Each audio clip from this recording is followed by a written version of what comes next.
আসসালামু আলাইকুম বন্ধুরা, শুভ সকাল সবাইকে। আপনারা ভালো আছেন? আল্লাহর রহমতে আমিও ভালো আছি। আজকে আমি বানিয়েছি সকালে গরম গরম রুটি আর আলু দিয়ে ডিম দিয়ে ভাজা।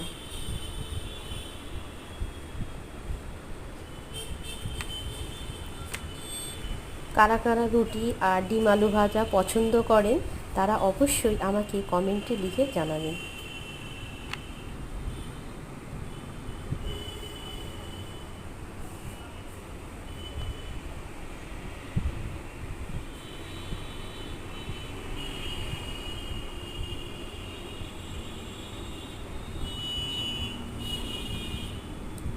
আমার এই রেসিপিটা যদি ভালো লাগে অবশ্যই আমার পাশে থাকবেন।